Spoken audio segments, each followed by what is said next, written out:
Today's topic is stress management, infusing cultural and spiritual practices. Excuse me. So we have with us, we're very pleased to have with us, Dr. Julie Smith. So Dr. Smith is Anishinaabe and comes from the White Earth Band of Ojibwe in northern Minnesota. Dr. Smith is a national certified counselor and a licensed professional clinical counselor. She also holds a license through the Minnesota Board of Education as a health educator and school counselor. She is currently a professor at Arkansas State University and an adjunct professor right here at Yorkville University. Dr. Smith has worked in the education and mental health fields for over 18 years, spending several years concentrating on implementing cultural and spiritual adaptations to evidence-based trauma therapy models, along with cultural immersion programs.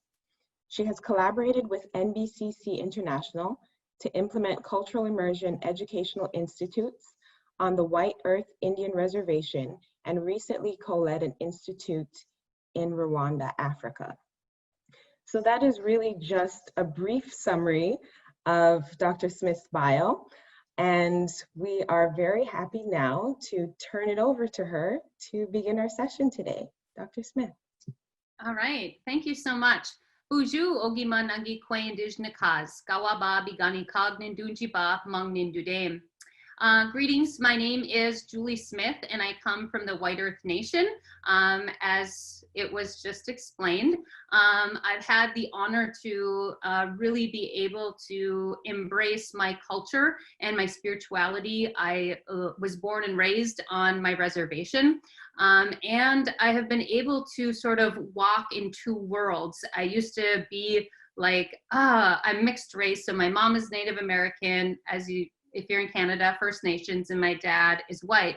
And so I really, growing up, I had a lot of stress of like, where do I fit in this world? Like, I have this light skin, I live on the reservation, I use Indian Health Service, like, how does that all work? And just thinking about today in stress is like, how are we able to be so confident of how Creator created us and be able to walk in this world? So I have been able to navigate both the Western world and also my traditions that have been passed down for many, many years. So today I'm just going to talk about stress management. What are some techniques that we can do universally? And then just talk a little bit about what has worked for me to manage my stress using my spirituality and my culture. So the first thing I was thinking about today is like, when we eat well, we become well. When we drink well, we become well. And when we sleep well, we become well. So I'm thinking of these like grounding self-care things that all of us can do. I was doing some practical application sessions with some students from Yorkville this week, and a lot of them were talking about their sleep. And so, well, I stay up and I read too much, and then I'm so tired the next day. Or, well, I start having a glass of wine and I have too many glasses of wine and I wake up tired, you know? So when I think of stress management, I think if we can start in our culture, we have a medicine wheel, and it's broken into 4 areas. And so it's how do you try to balance that of, you know, your mental, your emotional, your spiritual, and your physical health. And if we focus on one thing or 2 things, it gets lopsided. So how do we try to balance all of those? And I always think like, if we can get good sleep, we can do our day. If we don't get good sleep, our day can kind of do us, you know? So I think when I think of stress management, I think of sleep is the first important thing, and also water. I've had the opportunity to travel around the world and really immerse myself in different cultures. And it's amazing how everybody honors water. It is life. And so if anything's like, I'm tired, I don't feel good, my big thing is like, well, how much water have you drank? How much water have you drank? So I really believe if we can nourish our bodies with water and whole food and get sleep, those are some things that can really help us regardless of what's going on in our world, because all of us are juggling different things. And now with COVID, and I know I thought I was pushed to my max, and then all of a sudden school closed, and now I'm a second grade teacher, third grade teacher, and a ninth grade teacher. I'm trying to work, and like, how is this even possible? Well, I knew that I had to somehow keep my sanity through this. So I had to explain to my children, like, I need to take 25 minutes to do some yoga. I need to go on a run. I need to play my drum. I need to do something to ground myself, because I need to take care of myself, or those around me are going to be negatively impacted. So again, what can we do? And we're all different. So I always encourage people to say, what works for you? What makes you feel grounded? And like, when I think of spirituality, it has really nothing to do with religion. It is that thing inside of us. It's that energy inside of us. And I always like to start my morning in some sort of meditation, in some sort of like grounding. Today I have with like smudge. We pick this on our reserve once a year, and we have it all year long to use. So in our teachings of smudging, I start every single morning out, or if I have a meeting, or if I have anything going on, I start with a little smudge. I have an eagle feather that was actually gifted to me from Canada up in Nares Mountain in the Yukon Territory many, many years ago. So this has been very special to me, and I use it often. And when I smudge, really the purpose of smudge is to really cleanse out the area, to bring in good energy. So each morning I start with my heart, and I just ask Creator to help live my life with a good heart, and that I know my intentions, and so that I hope that that can radiate out to the world. I also smudge like my neck and my mouth, all my senses here, of just asking Creator to guide my words. What am I supposed to say today? Hear, what am I supposed to hear? At some point during COVID, I was watching too much news, and the media like had me going crazy. Like, I couldn't sleep, I wasn't focused. And so when I smudged one morning, I sort of got this thing of like, hey, turn your TV off today. Like, you don't need to hear all of that stuff. Yes, you need to stay informed, but you really have to take care of yourself. And that is like overload. So I was created like, what am I supposed to hear today? What am I supposed to see? Help me see clearly. Help me see the love in the world. Help me see what I can do to make this world a better place. And I just ask that each day. And then importantly, my thoughts. Our thoughts are so important. And the nice thing is, as human beings, we have the capacity to change our thoughts. So when I start spiraling somewhere and freaking out, I'm like, okay, I can see where this is going, and historically, it's not going to serve me well. So I am going to ground myself. I'm going to smudge. I'm going to grab something. I'm going to do something. I'm going to do a few minutes of yoga to get me back to myself, because when I'm in the present moment, then all of a sudden my stress is much less, and it's manageable. So again, thoughts are important. I smudge around me, and then I also smudge my feet to help me keep grounded in being able to do whatever is going to come up next in my life. So those are some I think some things that are important that I do. In the back, I had this. Our powwow was canceled this year, our annual powwow that has been going 152 years. It's the second longest running powwow in the United States, and it was canceled this year. However, last Friday, they had called on all of us jingle dress dancers to come to the powwow grounds and to, let the spirits know we didn't forget about you. And our dresses, I have several dresses. That dress there happens to be, I bought fabric in Africa, and I used to outsource all my regalia. Like, I don't sew, I can't sew. And it's funny how we tell ourselves something and then like really we can't. But then I was like, I sort of want to learn how to do this, even though it's not a gift of mine, how that would feel if I was actually part of making my outfit, because that's important traditionally. Like, you don't just like outsource things, right? So I got some of the fabric I got from Africa, and me and a group of friends, there was 5 of us, we would meet like once a month, and start on our jingle dresses. And it took me like almost a year, and everyone would laugh when I'm trying to like cut out fabric and do all of this. But I was thinking about, I changed my thoughts of like, I want to be part of my dress. I want to be part of this. And so I had put all my regalia away because all of our powwows were canceled. And then all of a sudden we got this message of like calling all jingle dress dancers. And so last Friday I took all of this stuff out and I chose that dress because that dress represents something to me. And that's that I put in the hard work that it took when I didn't think I could ever do that. And all of a sudden I was cutting and using pliers to snip jingles. Like it was just like, I can do hard things. If I can tell myself something differently than I thought, I can do things. So I put that dress on and we went to the powwow grounds and there was just all these beautiful jingle dress dancers and it was just really good. And I felt like that really helped self-care for me. I was like managing stress and being able to be like, okay, my day is crazy busy, but this is important to me. This is important. So I'm going to rearrange my day because I need to make that happen. So again, I think we've covered really that sleep and that water. Eating whole foods is really important. And I want to talk about music and movement as well. Many people have different interests in music.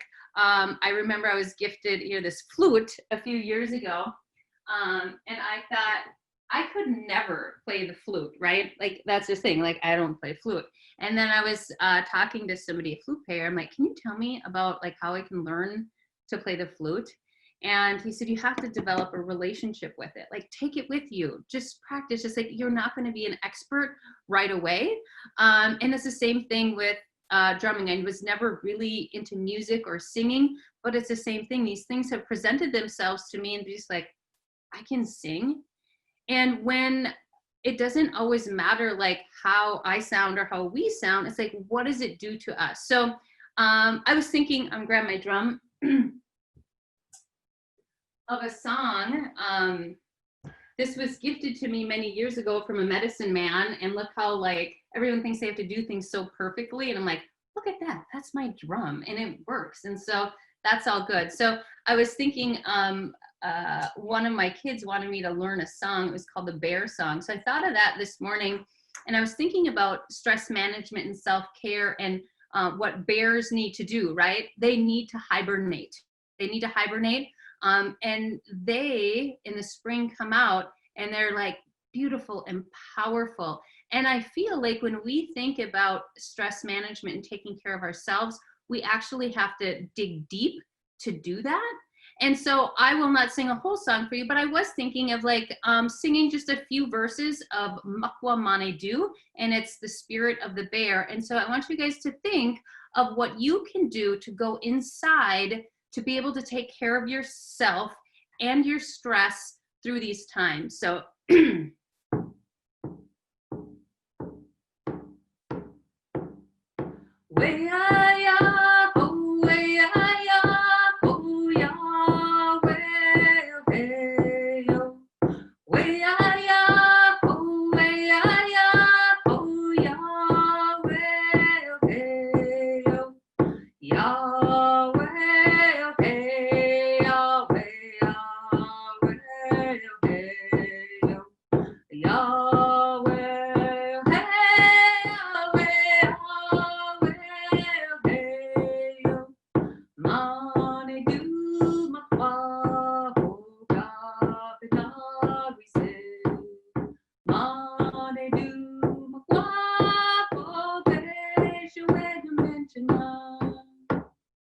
that's just one verse of the Bear Song and something that I do and what I like to do to really try to figure out of getting back to myself. So again, I think if you're a student or if you're a parent or if you're working or juggling all of those things of like I always think of like stress management, I'm a list person. So if everything is in my head and I have to like, oh my gosh, I have all this to do and I don't know where to start, I just simply get a list and I'm like, I have to do this today. Like if this is non-negotiable, I have a deadline of like whatever. This is the have to's, kind of like ABC. B's like man, this would be awesome if I got this done today. This is important, and then it's coming up. And then I have these like little dream things of like, oh, that would be really fun to do this. Like I've got some kind of work project in the house that I really want to get to one day. And so I'm a list person, and then being able to look at that list, and even if I'm able to cross something off in some capacity, that's going to make me feel better. And then it opens up for something else to come on. So really, I think when I think of stress management, I think of our thoughts and grounding ourselves to the present moment. And so I encourage all of you to think about, what is your culture?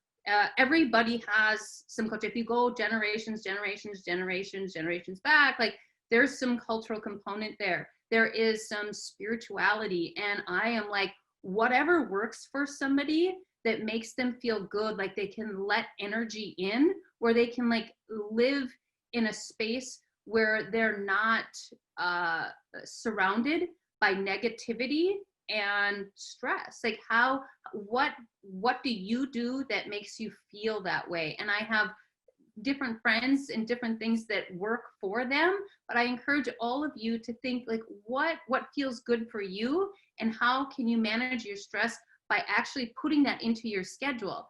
Oftentimes we're like, I'm too busy. This is what I want to do, but I'm too busy. So I like to put in a run or yoga class. That's the first thing in my schedule, because that's taking care of myself, and that's stress management, and all the other things will take care of themselves.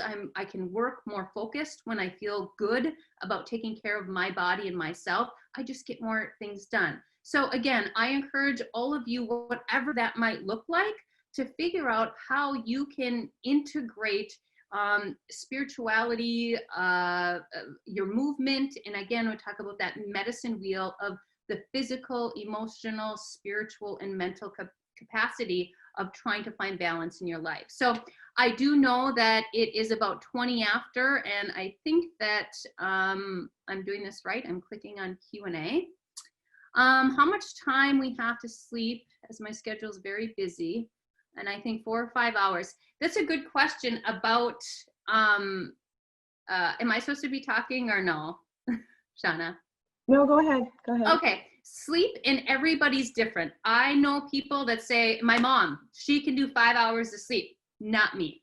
My optimal, like if I get 6 hours, I'm like, I can do that. 7 is my sweet spot. Like I love 7 hours of sleep. If I happen to get 8, a bonus, but I don't need anything other than 8. Like I like to like do other things. So that, and I think we all have our sweet spot. And I think each person, you have to feel like, okay, I got this many hours of sleep. This is how I feel, and really kind of go like that.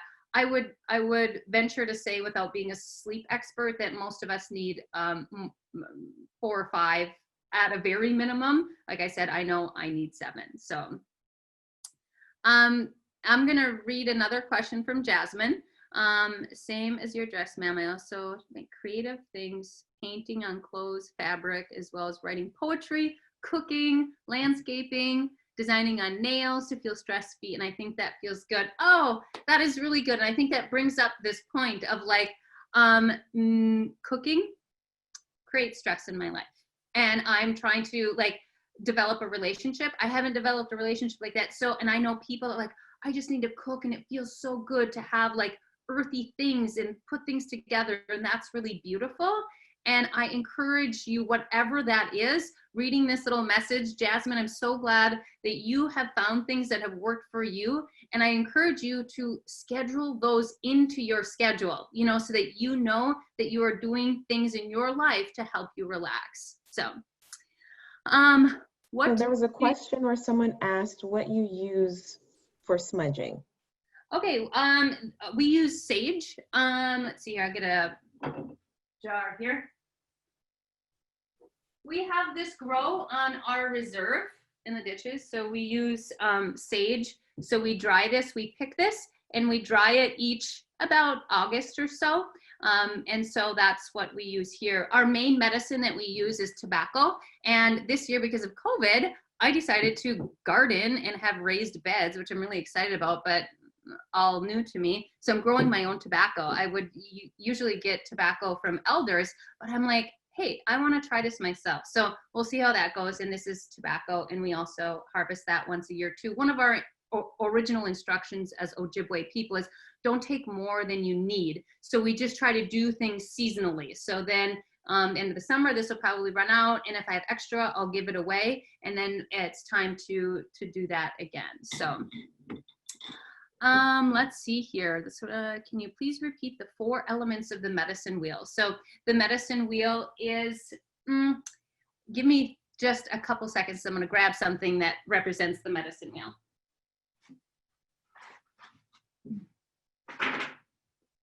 So this is what I keep a lot of my stuff on, but this is what like a medicine wheel looks like. And so here's the 4 areas of it. And we have the areas as emotional, our emotional health, our mental health, our spiritual health, and our physical health. Those are the 4 areas. So what we try to do is what I encourage people to do is write out, like, what does your medicine wheel look like? I know I was at a training years ago and I had to do that, and I was getting my master's degree and I was running a marathon, and this was not in balance at all. My mental and my physical took up almost my entire medicine wheel. And that's when I realized, like, where is my spirituality?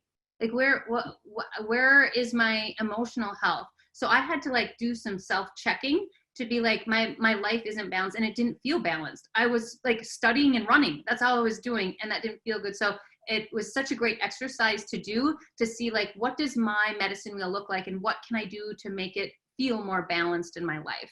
Yes. On that topic of balance, someone is asking about how they can get strategies to develop a self-care routine if they're having difficulties with that. I would say a tool is like really writing it down and talking to somebody about it. Sometimes when we get down, we have this stuff that stays in our head. So talking about it and writing it down and making a commitment. So many times people are like, they just try to do too much at once, right? Like a New Year's resolution sort of thing. I'm going to do 74 things. And I'm like, start with one thing. Like I just say, start small. I'm going to drink a bunch of water today. And I'm going to make sure that at some capacity, I'm going to get 4 glasses of water. Like start with something small and don't make it overwhelming. And then when you get used to drinking water, then add something else. So I would say sleep and water and choosing whole foods are those really important things that once you start getting used to that, those other things will come a lot more naturally, because when I'm hydrated, I can go for a run. When I'm hydrated, I can do this. When I'm putting whole foods into my mouth, I can do those other self-care things a lot better. So hopefully that answers your question. Huh? Okay, so someone here said that music is their go-to for relaxing and recharging. And they also mentioned that they love the music when you were singing.